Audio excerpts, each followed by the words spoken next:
Assalamualaikum warahmatullahi wabarakatuh. Bismillahirrahmanirrahim. Alhamdulillahilladzi hadana ila syiratim mustaqim. Asyhadu an la ilaha illallah wahdahu la syarika lahu rabbul arsyil azim. Wa asyhadu anna sayyidana Muhammadan abduhu wa rasuluhu rahmatan lil alamin. Allahumma salli wa sallim wa barik ala sayyidina Muhammadin imamu wa khatamul anbiya'i wal mursalin wa ala alihi wa sahbihi ajma'in. Faqala Allah ta'ala fil Qur'anil Karim, a'udzu billahi minasy syaithanir rajim. Bismillahirrahmanirrahim. Qalu subhanaka la ilma lana illa ma 'allamtana innaka antal alimul hakim. Rabbishrah li sadri wa yassir li amri wahlul 'uqdatam min lisani yafqahu qawli. Shadaqallahul azim. Hadirin jamaah yang dirahmati Allah Subhanahu wa taala, pada kesempatan yang baik ini saya ingin mengajak para hadirin, para jamaah untuk membahas sedikit tentang fadilah Al-Quran, yaitu kitab suci umat Islam, kitab suci yang merupakan pedoman hidup kita sebagai orang Islam. Untuk mengawali ini, saya ingin informasikan sebuah kabar dari teman saya. Dia mengatakan beberapa waktu yang lalu ada sebuah tim peneliti dari barat. Mereka datang ke Al-Azhar Mesir. Ada apa mereka? Awalnya mereka penasaran dengan ayat-ayat Al-Quran yang dibaca dengan khusyuk dan khidmat oleh orang-orang Islam. Lalu mereka bertanya, adakah pengaruh signifikan dari kegiatan membaca ayat Al-Quran itu terhadap si pembacanya? Lalu apa yang terjadi dengan otak seseorang setelah membaca Al-Quran? Singkat cerita, penelitian itu menghasilkan suatu temuan ilmiah yang cukup mencengangkan. Apa itu? Penelitian itu menyimpulkan bahwa dengan membaca ayat-ayat Al-Quran dengan penuh konsentrasi atau khusyuk selama kurang lebih 15 menit, maka itu akan membuka gelombang alfa otak pembacanya. Saya ulangi, akan membuka gelombang alfa otak pembacanya. Apa sih gelombang alfa? Mari kita pahami sejenak, dan semoga ini semakin menambah keimanan kita terhadap Al-Quranul Karim. Hadirin jamaah, gelombang alfa adalah sebuah potensi kecerdasan pikiran bawah sadar manusia yang kapasitasnya mencapai 88%. Sementara potensi pikiran sadar yang selama ini kita gunakan adalah hanya 12%, dan ini disebut gelombang beta.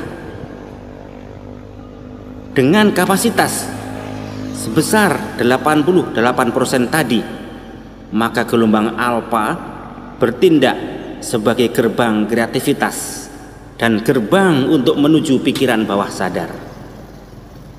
Kondisinya sangat rileks, sangat tenang, namun penuh dengan ide-ide yang brilian. Tidak bisa dibayangkan para jamaah, ketika seseorang berada pada gelombang alfa ini, maka hatinya akan sangat tenang, tubuhnya sangat rileks dan sehat, kecerdasan otaknya berlipat-lipat. ide-ide akan bermunculan, dan dia akan sangat kreatif dan penuh semangat. Maka apa yang terjadi? Pekerjaannya akan menjadi lancar, bisnis banyak yang berhasil, persoalan yang ruwet jadi terpecahkan, dan masih banyak lagi. Ini karena kemampuan pikiran bawah sadar yang 88% tadi sedang aktif bekerja. Maka dengan hasil itulah para peneliti berani menyimpulkan bahwa dengan metode membaca Al-Quran selama kurang lebih 15 menit maka akan sangat bermanfaat bagi para pelajar, bagi para siswa sebelum memulai belajar atau mengerjakan ujian. Juga berguna bagi para praktisi pendidikan sebelum memulai proses belajar mengajar. Juga sangat bermanfaat bagi kita semua, yaitu membacanya dengan tartil, khusyuk dan tawakal sebelum memulai aktivitas keduniaan. Subhanallah, para jamaah, hasil temuan ilmiah ini membuktikan apa yang dikatakan Allah dalam firman-Nya. A'udzu billahi minasyaitonir rajim. Bismillahirrahmanirrahim. Alif lam mim. Dzalikal kitabu la raiba fihi hudal lil muttaqin. Alif lam mim. Dzalikal kitabu la raiba fihi. Ini adalah kitab yang di dalamnya hudal lil muttaqin, terdapat petunjuk bagi orang-orang yang bertakwa. Kata petunjuk pada ayat tersebut bisa bermakna tuntunan, bisa bermakna cahaya yang menerangi, dan juga bermakna pengajaran yang mengarah pada suatu kebaikan, pada suatu kecerdasan, dan pada suatu kebijakan. Jadi para jamaah, jika merujuk pada ayat tersebut, orang yang rajin membaca Al-Quran maka hatinya akan lapang dan lembut, tidak ada kekhawatiran dan ketakutan padanya. Otaknya selalu aktif untuk berpikir hal-hal yang positif dan selalu berprasangka baik kepada Allah Subhanahu wa Ta'ala. Sikapnya sangat santun, sangat tenang, dan selalu memberi teladan kebaikan kepada sesamanya. Ini karena mereka selalu berada dalam naungan hidayah Allah Subhanahu wa Ta'ala. Di surat lain Allah juga berfirman, A'udzu billahi minasyaitonir rajim. Bismillahirrahmanirrahim. Bal huwa ayatum bayyinatun fi syuduril ladzina utul ilma. Sebenarnya Al-Quran itu adalah ayat-ayat yang nyata di dalam dada orang-orang yang diberi ilmu. Juga pada surat yang lain Allah berfirman, A'udzu billahi minasyaitonir rajim. Bismillahirrahmanirrahim. Alif lam mim. Tilka ayatul kitabil hakim. Hudaw wa rahmatan lil muhsinin. Inilah ayat-ayat Al-Quran yang mengandung hikmah, mengandung petunjuk dan rahmat bagi orang-orang yang berbuat kebaikan. Semakin jelas dan tegas para jamaah, para hadirin, bahwa di dalam Al-Quran terkandung ilmu, terkandung hikmah, terkandung petunjuk, dan juga terkandung rahmat. Bagi siapa itu? Yaitu bagi orang-orang yang senantiasa banyak berbuat baik. Orang yang berbuat baik adalah orang yang selalu sibuk dengan urusan meningkatkan ketakwaan. Orang yang bertakwa sudah pasti adalah orang yang menjadikan Al-Quran sebagai pijakan dan pedoman hidupnya. Dan dia akan senantiasa menjaga keistiqomahan untuk membaca, memahami, dan mengamalkan Al-Quran di sepanjang hidupnya. Hadirin jamaah yang dirahmati Allah, jika dihubungkan dengan hasil penelitian ilmiah tadi, orang yang sibuk dengan membaca dan memahami Al-Quran, maka otaknya akan selalu berada pada gelombang alfa, yaitu selalu berpikir positif, berpikir kreatif, dan rileks. Potensi kecerdasannya akan selalu terbuka, dan akhirnya ilmu dan hikmah akan mudah masuk ke dalam otak dan hatinya. Petunjuk atau hidayah akan selalu dia dapatkan, dan rahmat atau kasih sayang Allah akan selalu menyertainya.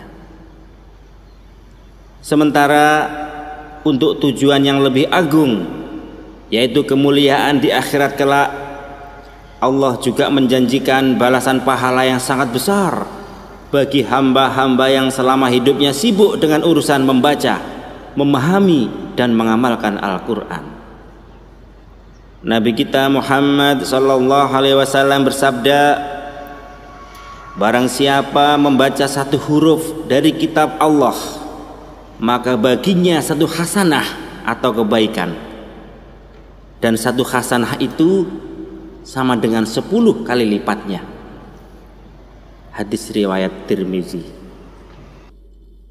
Juga pada hadis yang lain, Aisyah berkata bahwa Rasulullah bersabda, orang yang ahli dalam Al-Quran akan berada bersama malaikat pencatat yang mulia dan benar, dan orang yang terbata-bata membaca Al-Quran namun ia bersusah payah mempelajarinya, maka baginya pahala 2 kali.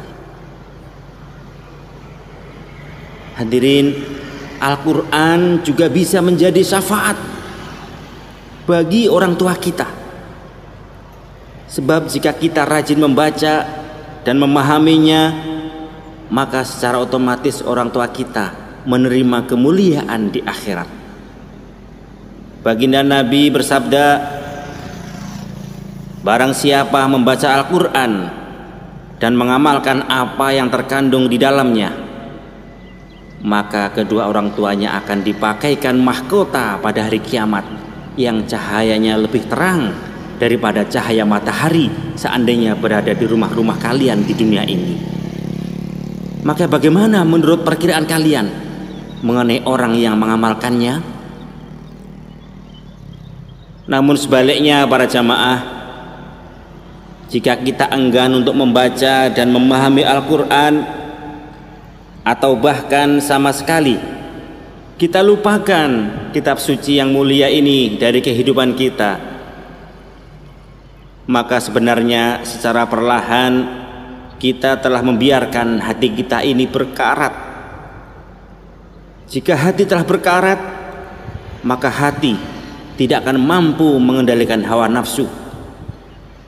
Hidayah dari Allah tidak bisa menerobos masuk ke dalamnya, dan akhirnya jadilah dia orang yang hidup dalam penguasaan hawa nafsu, seperti ambisi-ambisi keduniaan yang berlebihan, mengejar kedudukan, sikap arogansi, mudah tersulut emosi, dan tak jarang suka menabrak hal-hal yang berbau maksiat. Seandainya dia seorang yang hebat dalam keilmuan atau saintis misalnya, maka ilmunya justru menjadi alat untuk melegitimasi sikap dan perilaku buruknya. Maka tujuan pendidikan yang mulia, yaitu untuk membentuk kepribadian anak yang baik dan dewasa, jauh dari tercapai. Lalu bagaimana para jamaah agar hati kita tidak berkarat, atau jika telah terlanjur berkarat, bagaimana cara membersihkannya? Rasulullah bersabda, sesungguhnya hati ini dapat berkarat sebagaimana berkaratnya besi bila terkena air. Salah seorang sahabat lalu bertanya, wahai Rasulullah, bagaimana cara membersihkannya? Rasulullah menjawab, yaitu dengan memperbanyak mengingat maut dan membaca Al-Quran. Maka dalam hal ini Rasul juga bersabda, sesungguhnya seseorang yang tidak ada sedikit pun Al-Quran di dalam hatinya, maka itu ibarat seperti rumah kosong. Bayangkan para jamaah, betapa kotornya, betapa jorok dan hancurnya jika sebuah rumah dibiarkan kosong alias tidak berpenghuni. Subhanallah para jamaah, begitu hebat, begitu luar biasanya Al-Quranul Karim memberi manfaat dan fadilah bagi pembacanya, baik untuk keperluan dunia maupun untuk keperluan di akhirat. Jika demikian halnya, mari kita merenung dan bertanya pada hati nurani kita, apa yang lebih penting dan utama selain Al-Quran? Apalah arti dari kehebatan dan kecanggihan kita di dunia ini jika hati kita jauh dari Al-Quran?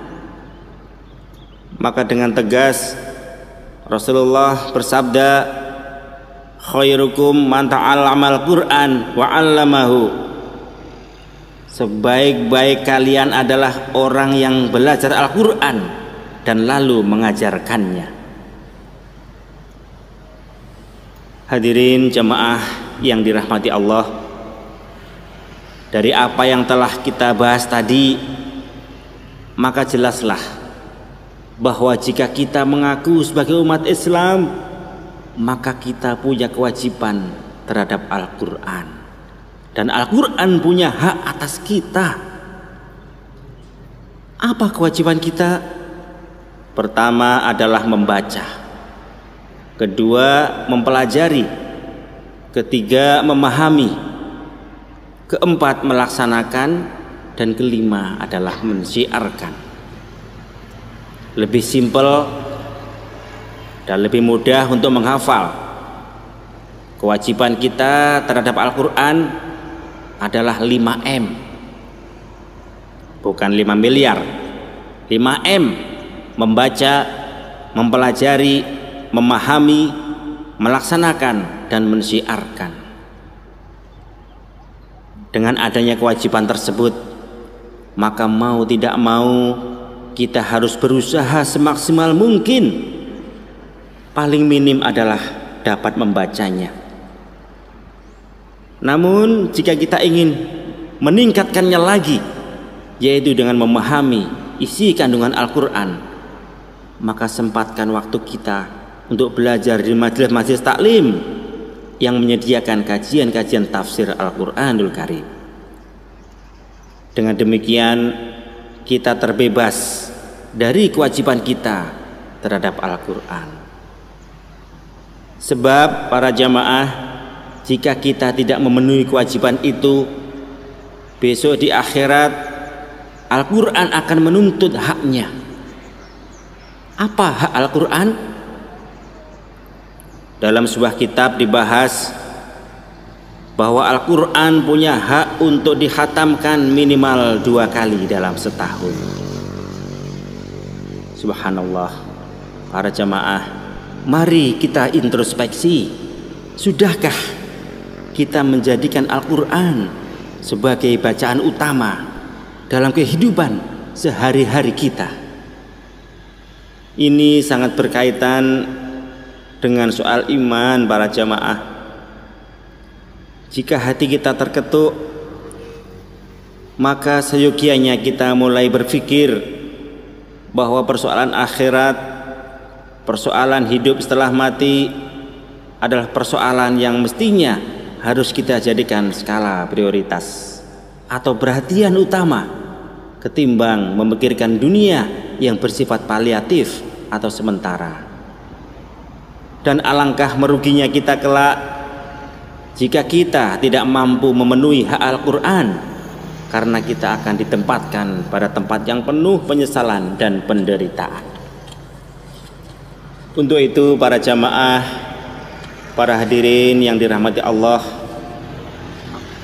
saya mengajak kepada kita semua, mari kita mulai membudayakan gemar membaca Al-Quran.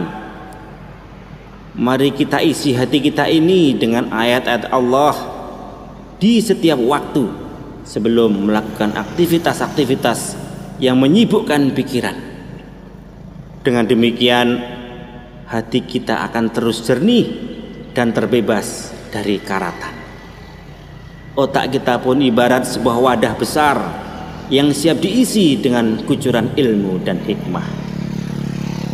Dan dengan bimbingan dari Allah yang Maha Rahman dan Rahim, setelah membaca Al-Quran, bertambahlah rasa sayang kita kepada orang tua, bertambahlah rasa peduli kita kepada kerabat, kepada fakir miskin, kepada tetangga, dan lain sebagainya. Kita juga menjadi orang yang peduli terhadap lingkungan dan sesamanya, tidak merusak alam, tidak merusak akhlak manusia, tidak merugikan orang lain, dan selalu berusaha membantu kesulitan dan penderitaan orang lain. Hadirin jamaah yang dirahmati Allah, ini adalah beberapa fadilah dari Al-Quranul Karim jika kita berusaha untuk istiqomah dalam membaca dan mengamalkannya. Semoga kita sebagai umat Rasulullah SAW gemar membaca Al-Quran, gemar mempelajarinya, gemar memahaminya, gemar mengamalkan, dan gemar untuk mensyiarkannya. Demikianlah para hadirin, para jamaah, apa yang telah Allah mudahkan kepada saya untuk disampaikan dalam kaitannya dengan Al-Quranul Karim. Semoga dengan gemar membaca Al-Quran, iman kita kian bertambah dari hari ke hari. Ilmu dan hikmah selalu kita dapat di setiap waktu. Dan semoga rahmat dan hidayah Allah senantiasa menaungi dan menerangi kita dalam menapaki jalan hidup yang penuh ujian dan cobaan ini. Dan akhirnya semoga kita memperoleh kebahagiaan fid dunya wal akhirah. Amin ya rabbal alamin. Terima kasih atas segala perhatiannya dan mohon maaf atas segala kekurangannya. Wassalamualaikum warahmatullahi wabarakatuh.